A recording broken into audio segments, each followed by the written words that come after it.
A man walks into a bar. Based on a 19th century short story written by Ivan Turgenev, I knew that name was going to get me. A lowly pub full of downtrodden men connect unexpectedly through an impromptu sing-off.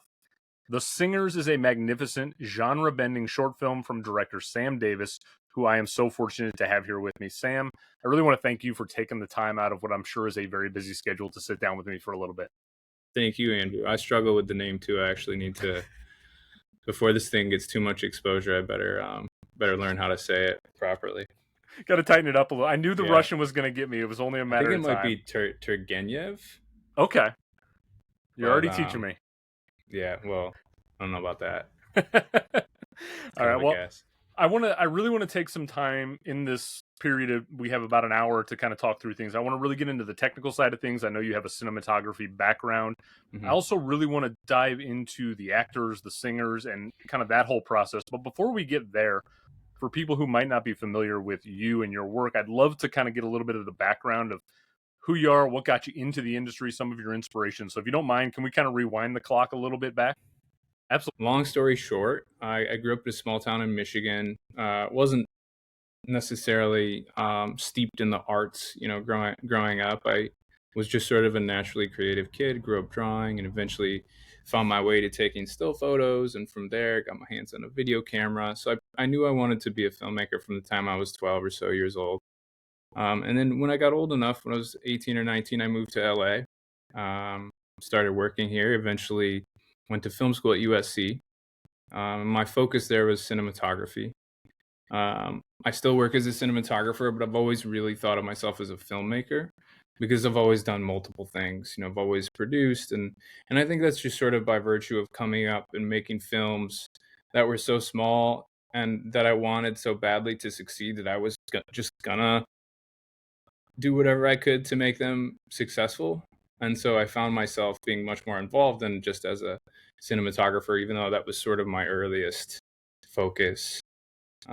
So my Yep. background really, started in documentary primarily, um, but I also work as a cinematographer on narrative features and shorts and commercials, and am directing more and more. I was wondering if this was going to be like a natural evolution for your career where you had always had ambition to take on the directorial reins and this was just Yeah, your first real venue to jump into that. yeah. It hasn't, I haven't thought of it quite as strategically as that. Cinematography has never been a stepping stone for me toward directing. It's just sort of a different calibration of the filmmaker that I am on a given day, and a specific project. And um, in the same way that I always I always want to do documentaries and I always want to do narrative, and um, I'm pretty agnostic in that sense. I also just like to think of myself as a filmmaker, and um, whether I'm producing a project or on documentaries, a lot of times I'm producing and editing. Um, I'm just happy to be a part of really special projects and help them however I can. So this is totally off the cuff. We sort of have an Yeah, outline, but we're going to be probably bouncing around just as the no problem. conversation goes. But um, I'm very fascinated by your relationship with Sean Wong, who you've Mm, done two films with where you were the cinematographer for Didi, which is one of the underappreciated masterpieces out there over the last couple of years. And then thank you. the documentary Nine and Waipo, which I love, Mm. which is on Disney Plus. How have you guys had a relationship? Like, where did that come from? And do you envision like remaining working hand in hand going forward? Like what's Yeah, that relationship like? I hope so. Yeah, Sean and I are best friends from film school, and we've actually made a lot more than two movies together. The earlier ones you just will never see, hopefully. And lots of really bad student films, and but things that we were cutting our teeth and sort of slowly working our way toward making something a little bit more legit, like Nine Wipo or Didi. But yeah, Sean is one of my best friends and incredible talent, um, and yeah, hopefully we'll have many more collaborations in the future. It seemed like a really good partnership from what little I've seen from the two of you together. But Movies making movies is stressful, and we pour a lot of ourselves into them. And so if you can do it with your friends, I think that's the way to go. You want to be in the trenches with people you love. No, now this does feel like a pivot though for you compared to those two films where you're on the cinematography side. How did you come across this short story? What led Mm. you down the path to want to make this film in this way? Yeah, well, it was kind of a kismet moment where I had read this short story in George Saunders' book, A Swim in a Pond in the Rain, which is his storytelling masterclass where he breaks down seven, I want to say, classic Russian short stories. And one of them is The Singers. And so I read the short story, and to be honest, when I read the short story, I couldn't stay awake. It was late at night, and I kept falling asleep, and it took me a while to get to get for it to get its claws in me. But the writer sort of tricked me. It felt like he lulled me to sleep in this in the tedium of this 1850 Russian pub, and then suddenly I was sort of taken aback by this moment of connection, unexpected community, by way of a group of sort of hard shells of men being vulnerable, probably for the first time ever, and singing, and so I was really inspired by that. Still, it wasn't. When I finished the short story, I don't think the idea of making a film crossed my mind until moments later when I put the book down and I picked up my phone, and the first video on my phone was a viral video of a subway busker in New York City, just singing the most incredible, soulful performance of Unchained Melody. And that was Mike Young, who would eventually play the bartender in the film. And in that moment, these two disparate, pieces of media from 200 years apart in time sort of collide into this crystal clear vision. And I, set out to basically curate a cast of relatively unknown viral video singing talents from around the world, with the idea of filling up a bar with these sort of unsuspecting talents, these sort of geniuses in the rough, hiding in plain sight in a bar, and retelling this short story and that kind of hybrid approach. Yeah, so what's so fascinating to me, and so you were kind enough to give me a press kit with a bunch of information on the film. The first thing that struck me is your director's statement, which was very much about you're from a small Midwestern town, I'm Mm-hmm. from a small Midwestern town. The idea of it's hard to kind of express yourself in those Yeah, areas sometimes. yeah, And what I found so fascinating about what you also talked about is your directorial focus is on elevated nonfiction storytelling and the gray area between narrative and documentary. Now, this is a fascinating idea because I don't feel like this is an often explored subgenre in filmmaking, and it kind of feels like you're a pioneer on that front. yeah, What makes you want to go in that direction, and have you been influenced by anything that has yeah. led you down this path? Yeah, there are a lot of influences. So I wouldn't call myself a pioneer. Robert Altman is a big inspiration for me. More modern influences like Chloe Zhao and Sean Baker, Safdie brothers. Lots of filmmakers are sort of synthesizing documentary and narrative in different ways. This, I think, is my specific version of doing that. So I don't think, big picture, I don't think it's a novel idea necessarily, but I do think there's a pretty fresh take here when you watch The Singers, and just how we sort of thread documentary into a piece of fiction. Interestingly, I think when I talk about focusing on elevated nonfiction, I'm referring mostly to my documentary work, which tends to feel very narrative. Um, on the flip side, when I do narrative work, I usually want it to feel quite documentary in some ways. And with The Singers, I didn't want it to be documentary in the sense that it's handheld and jump cutty, and um, it wasn't the formal element so much as the performances and the writing. I wanted to feel like they were emerging out of something very real and spontaneous, and uh, and the casting, of course, is extremely documentary oriented. Even the way we recorded the music, the live performances in the film, we didn't want to feel like a musical We didn't want it to feel like a studio recording, and which had been dubbed. We recorded it live, and we wanted there to be that rawness. So yeah, this really was an exercise for me in figuring out. It's, every project, every film will be a part of that evolution, but this was a big step for me, I think, in taking a lot of big swings and a lot of big risks, leaning into the unknowns, and hopefully coming away with something that feels uniquely my voice in terms of documentary narrative synthesis.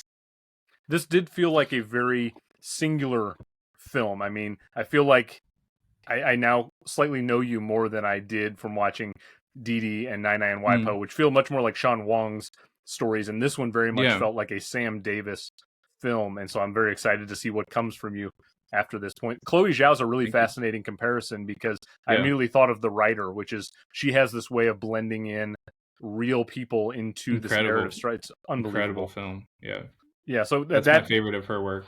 that immediately clicked. I thought, okay, I can see the Chloe Zhao Yeah, influence in there for yeah. sure. Now, on the technical side of this movie, there are so many things I love to unpack. The first thing I want to talk about, though, is just the look of it. And so you come from a cinematographer's background. What led you? This film was shot on 35 millimeter, which I think adds a real texture to the Mm. film. Was that a choice to use 35 mil in this particular film? Is that your preferred format? Like, what led you to go that direction in filming it in that format?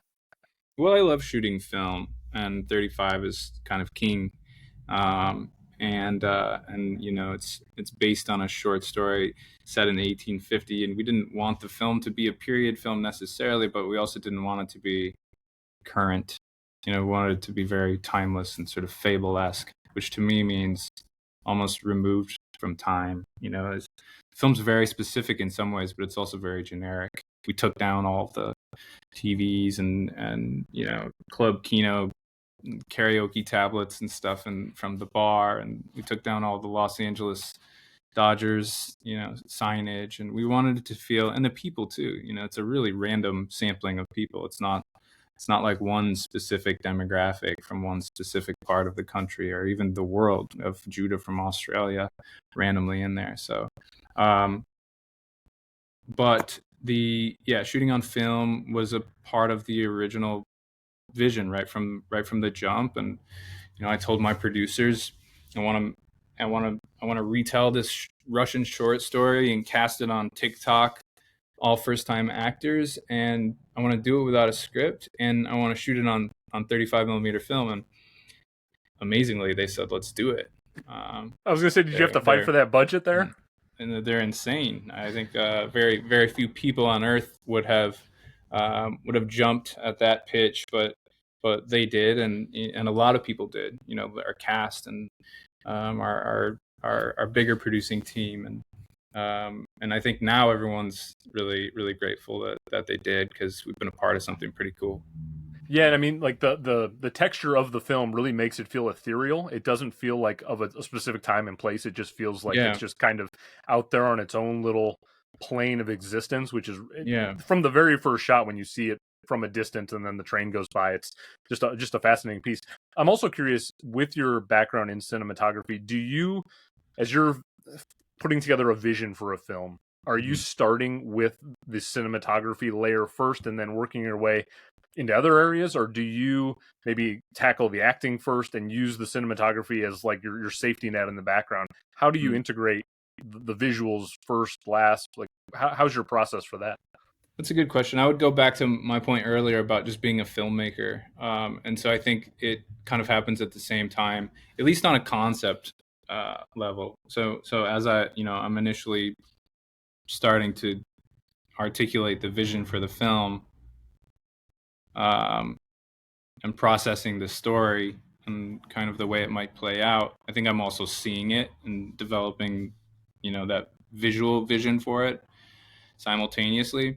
The thing that I do think maybe comes a little bit later after casting, and so much of the writing of this movie. There's not a script, so that's why I use air quotes. But so much of it is casting.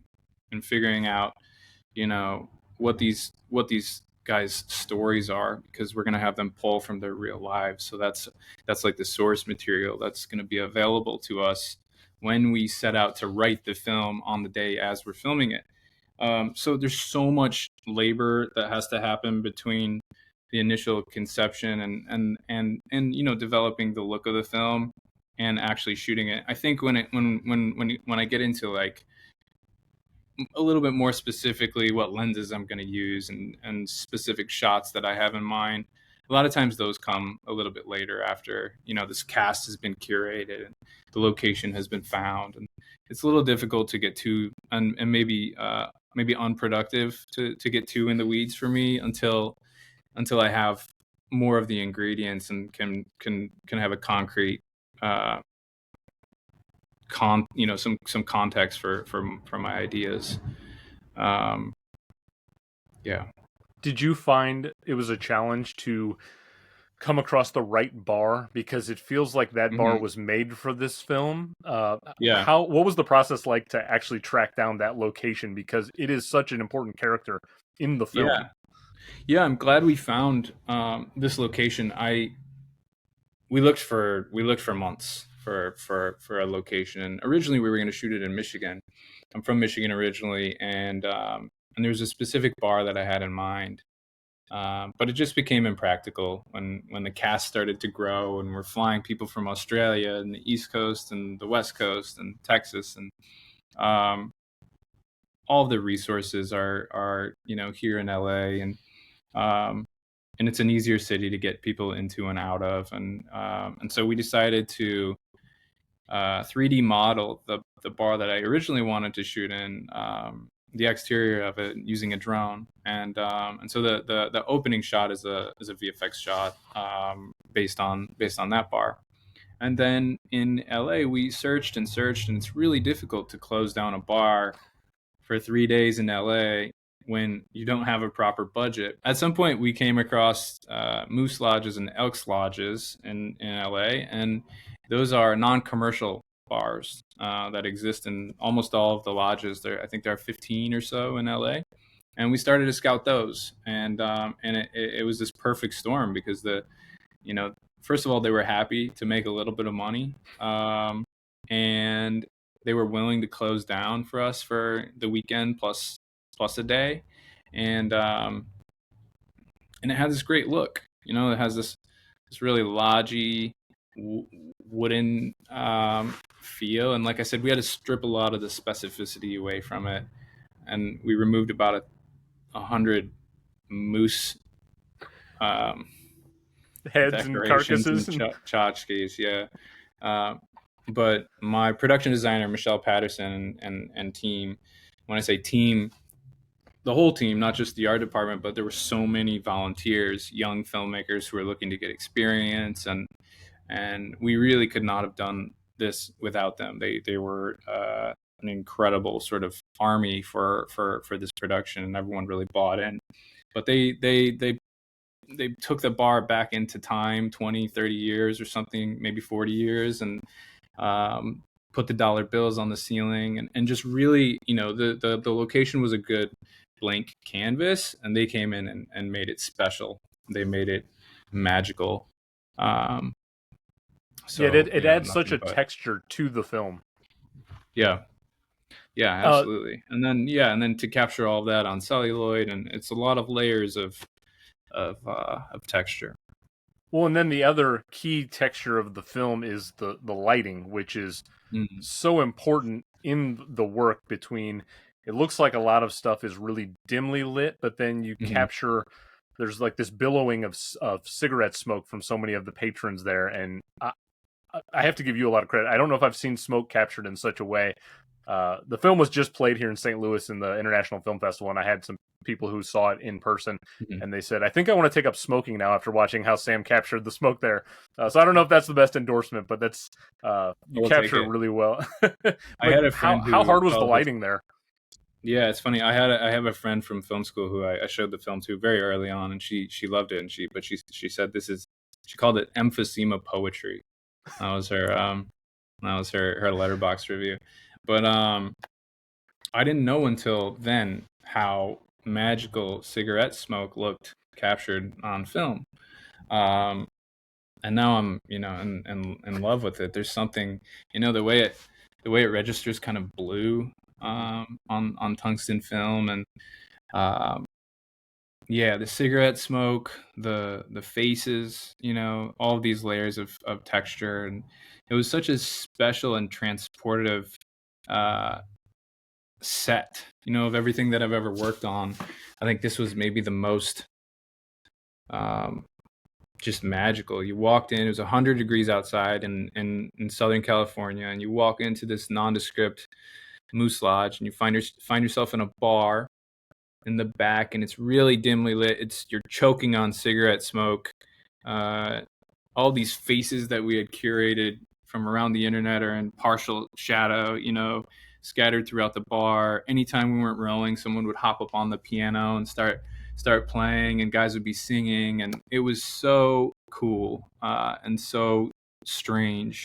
Um, but it was really special too after all of those months and months of working on curating this chaos, as we called it, um, to see it, in the flesh, to have all those guys in one room.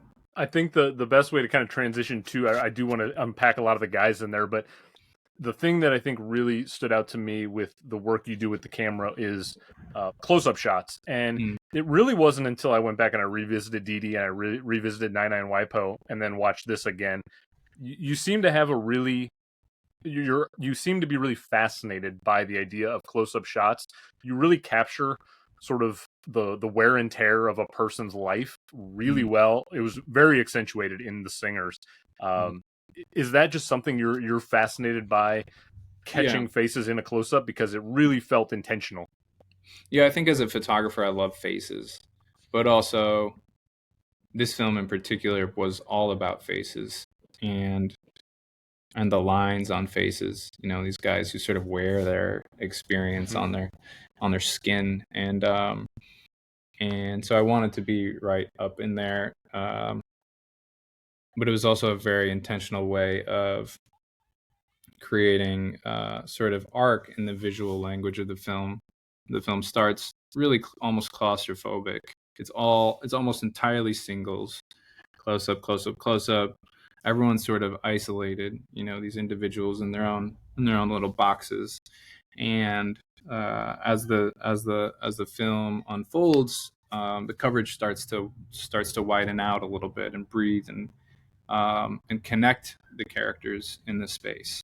Um, there's a moment where Mike Young, the bartender, comes out from behind the bar and walks through the space, and that's sort of my way of him being this connective tissue between them, and um, visually visually symbolizing the overall theme of starting with a bunch of lonely individuals, and ending with a community. Yeah, I mean, there's a cathartic moment I definitely want to talk about near the end of the film. But Hmm. what was the process like for these are first time actors? They're not really Hmm. probably used to being on film in this way, Yeah, certainly. yeah. How much of a challenge was it to get the group together, and how much of a process was it for you to find the right mix of people, basically probably scouring the internet for all of these viral sensations? Yeah. Well, one thing that occurred to me the night before, as I was going to sleep, was the night before the shoot, um, was that where I sat each person was largely going to determine the ultimate screenplay of the ultimate script of the film.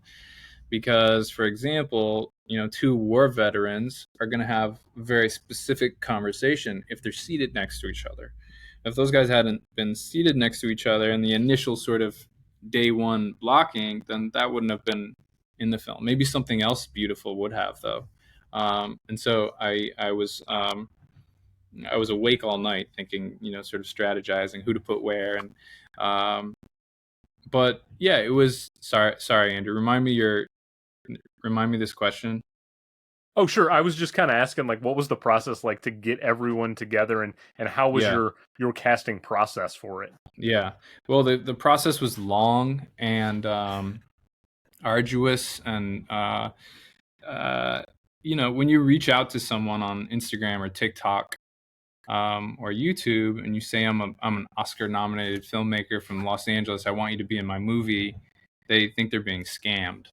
Um, and so I had to be, and I didn't want the type of person who was going to reply to me immediately. I wanted these sort of diamond in the rough personalities off the beaten path, and I didn't want the guy with a manager and an agent or a slick website. And so yeah, it comes with the territory. We're leaning into the unknown, and we want spontaneity. We want real people, and that can be really difficult because they're not trained actors. They're not even necessarily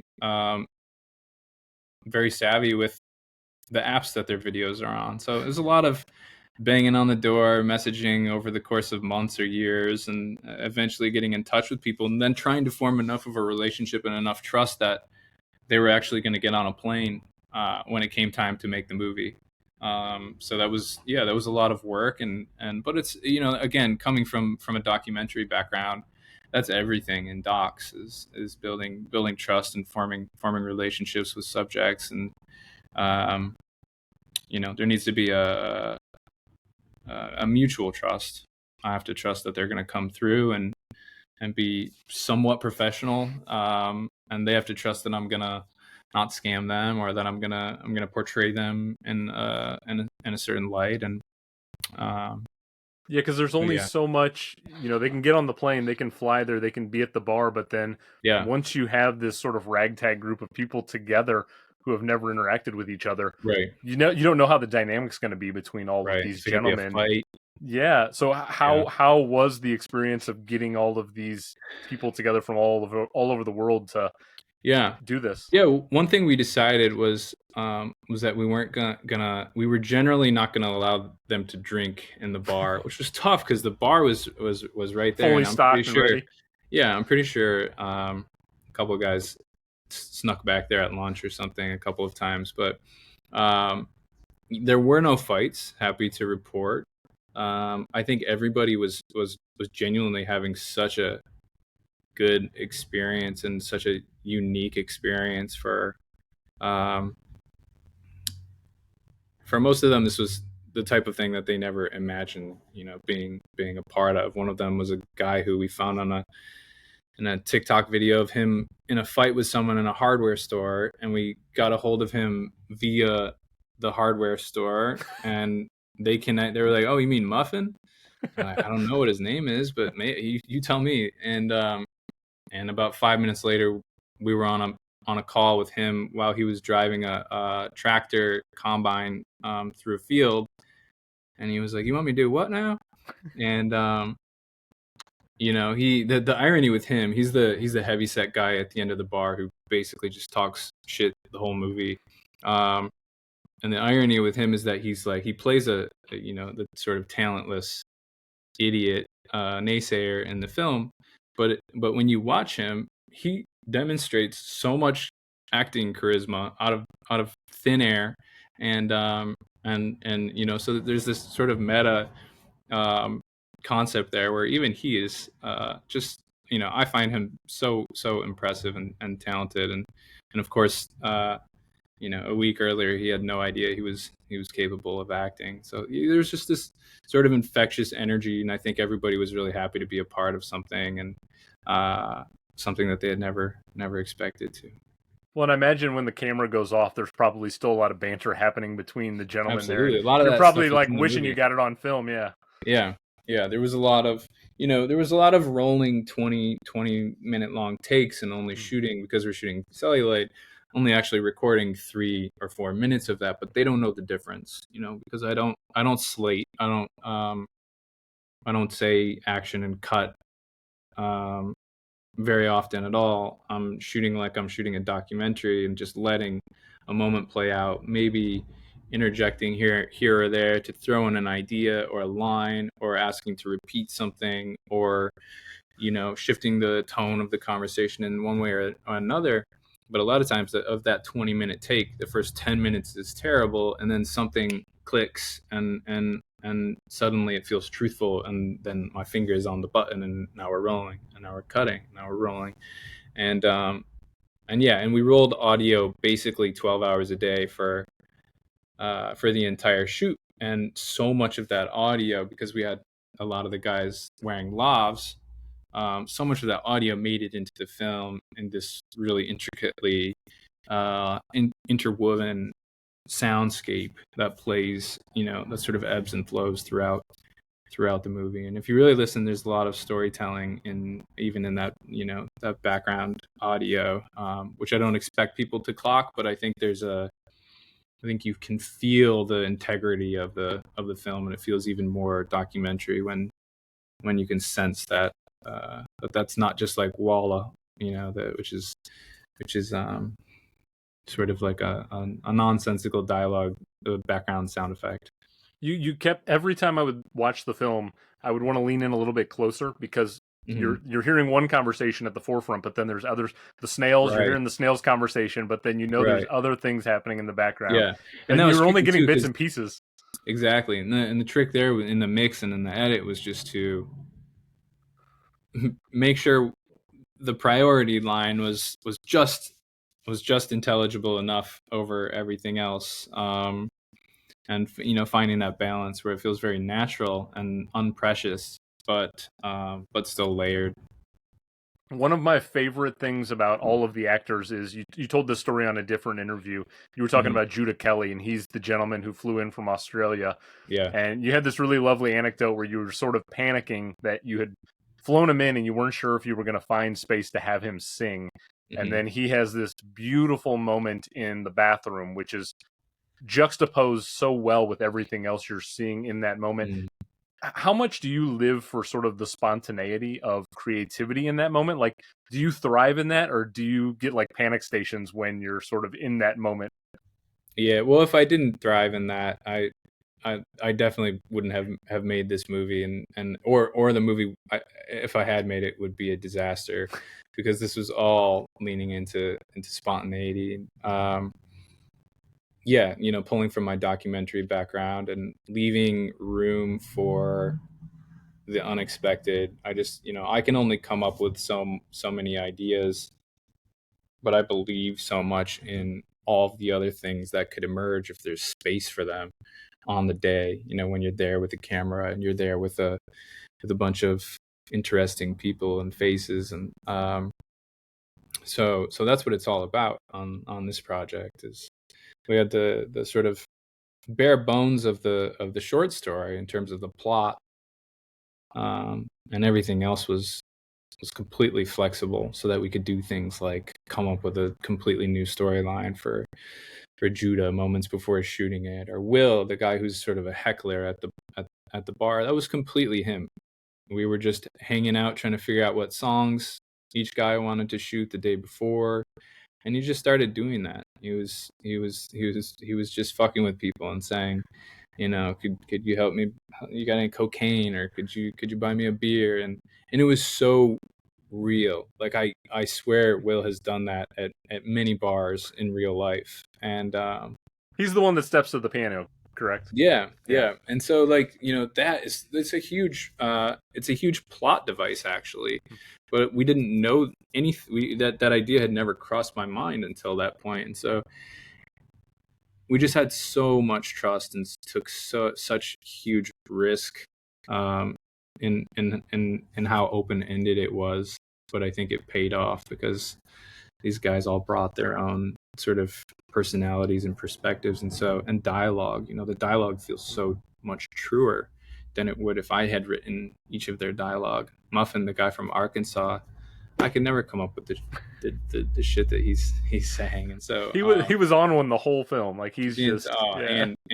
you only saw about 1% of it. So And yeah, obviously the centerpiece of the film, really, in terms of an acting performance, I think, is Mike Young yeah. and what he's doing Hmm. behind the bar. And obviously you sort of teed it off earlier that was the first person you came across after reading the Yeah. short story. So I assume Unchained Melody and Mike was locked in pretty early. Yeah, Mike is the one guy who we didn't debate um, what he would sing, and yeah, I mean, you see that viral video, and it's hard not to just immediately commit to that. I don't think we ever considered anything else from Mike. The others, maybe had 3 or 5 songs that they came with that we had discussed beforehand, and we sang them a couple times in the bar and decided from there. But yeah, Mike's, Unchained Melody is just so incredible, and I liked the idea that he had his character had lost someone, um, and it wasn't until we were there shooting that I found out that Mike actually had lost his wife, and so he was able to sing that um, with that sort of personal background. It's such a revelatory moment because, to begin with, I was not prepared for it when the first time I watched the film and he busts out into the song. Mm-hmm. And at first it's like, okay, you're witnessing a powerful performance, and the way Mm-hmm. that you use the camera and the way that Mike walks over to a specific area of the bar and looks at a specific picture of his wife and him, and then the dots connect for you as the viewer of what he's singing and the importance of it. And Mm-hmm. that's when the hair stood up on the back of my neck, and the film transformed for me in a way that I was left speechless. And I'm really impressed with your ability to shift the narrative in that direction very seamlessly Mm. to bring an emotional core to the film, because I think that's the thing I took away from it the most. Thank you. That means a Yeah, lot. Yeah, I mean, we talking a lot about this the documentary approach. I think my hope was sort of for the plot to almost seamlessly emerge out of these documentary threads. Um, the singing itself is the plottiest part of the film, the competition. Uh, but I think the way each of those guys was able to perform, especially having never acted before, they were able to kind of help me pull it off. But I'm so impressed with each of the cast and their ability to step in with no training and just be so natural and it and obviously it takes a big performance to end the film.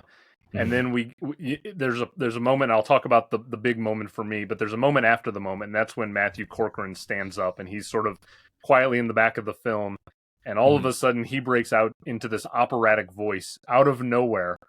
And I thought that was such a stark choice to end the film there. And I'm wondering how you made the decision to use him and his voice and his song choice as the close, because it's really a different decision than I was expecting it to go in. Yeah. Well, I always uh, we found Matt very last minute, but I was always interested in there being an opera singer at the tail end, just to kind of undercut the emotionality of what I consider to be the real ending of the movie. There's an irreverence there that I like a lot. At the end of the day, we've all felt something by then. I don't think it takes away that moment, but it's a little reminder that this is still fun, and it's a movie and you can laugh. And I wanted the film to be like a full meal of emotion, or a good cocktail, or it's a little bitter at times and it's a little sweet, but it leaves you feeling kind of warm and fuzzy. And um and and so that was the thinking, with the end button, the opera singer. Let's just throw a big laugh on here after we've made you sniffle a little bit.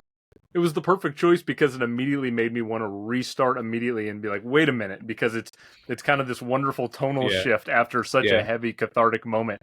yeah. For somebody That who's moment. listening, I don't want to spoil the moment for somebody that's listening. So like maybe pause right now if you haven't seen the film. But the moment after Mike Young sings Unchained Melody, he kind of walks out from behind the bar, and this organic seeming group hug happens on film, and it brought me to tears. It's just like an emotional gut punch in that moment.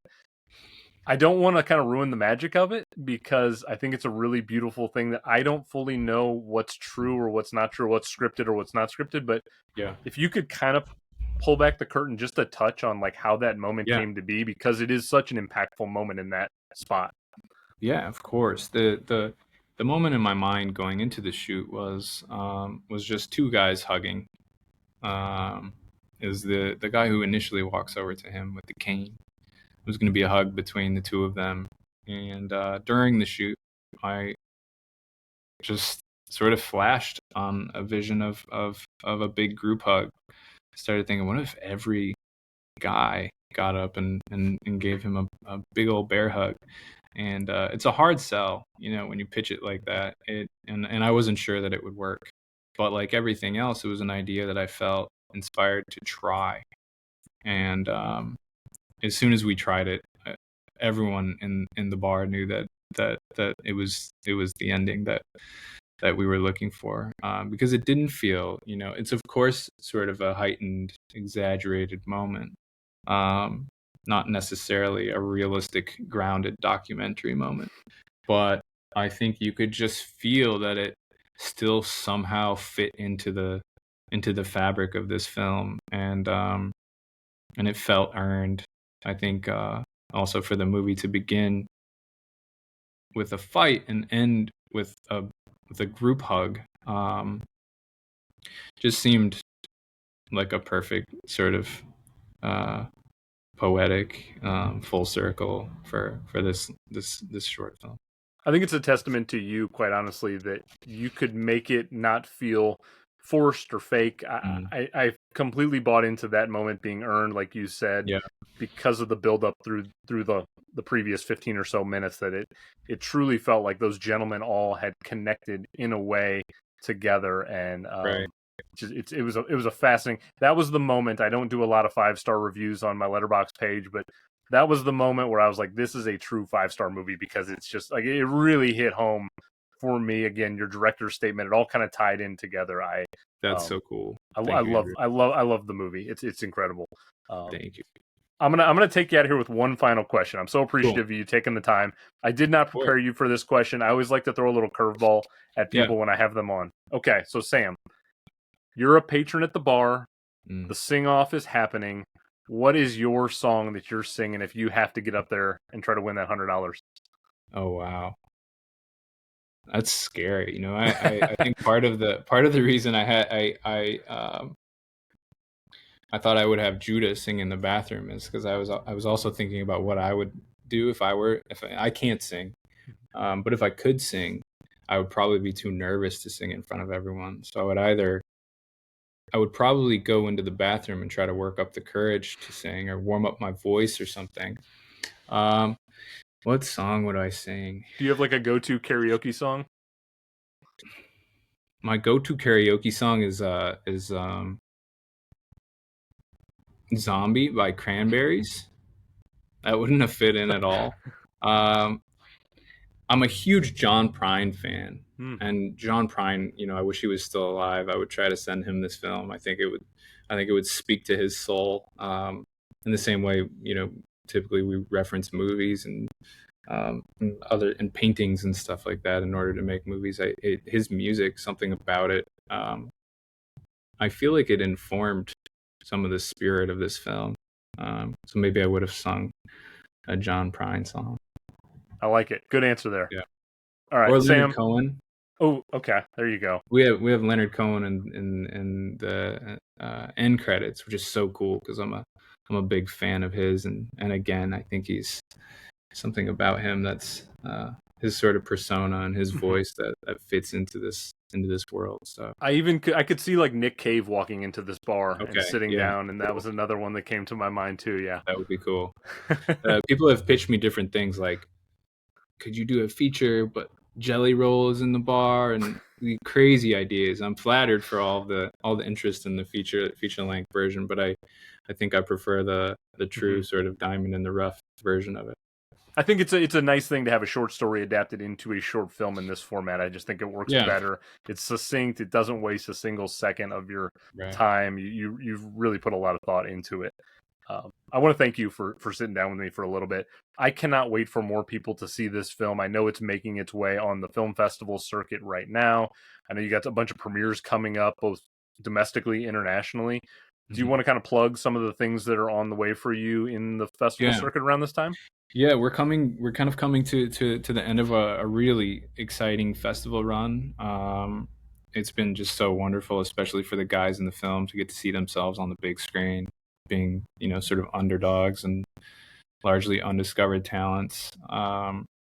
We premiered at South by Southwest this year, and on the East Coast at Tribeca, and we Oscar qualified at Indie Shorts, won the Grand Jury Award there, and so we are kicking off a shortlist campaign, and just like you said, Andrew, just trying to get the biggest possible audience for this film, because with shorts, eyeballs are really our revenue. That's our return on investment, not just mine, but all of the cast who took a big leap to be in this thing, and the PAs that I mentioned who came out for free. Um, we all made this so that as many people as possible will see and enjoy it, and hopefully be moved by it. But yeah, we have some screenings coming up in New York and LA. You can look out for, and kind of finishing up our festival tour over the next month or two. I do think we're in this great pocket right now where it feels like younger cinephiles are finding short films Yeah. much more than they ever have in the past, and it feels like short films have much more of an opportunity to get seen by a larger, Hmm. wider audience, which is really nice. Like a lot of festivals here in town in St. Louis will do they'll do little blocks where you get like 7 or 8 short films in one particular sitting, and it's Yeah. always a nice thing to kind of tie it all together. But Mm. yeah, I want to wish you the best of luck. I hope to see you on a red carpet in the future in the Thanks, Andrew. spring. I can't wait to see what you do next in your career. I know you got a lot of stuff on the way. I have no doubt it's all going to be fantastic. I want to thank you again for your time. You're welcome back anytime for a future project. If you ever want to sit down for a few more minutes, I'll I'm come really back for every project. I'm grateful of your time, Sam. Thank you so All much. right. Thanks, Andrew.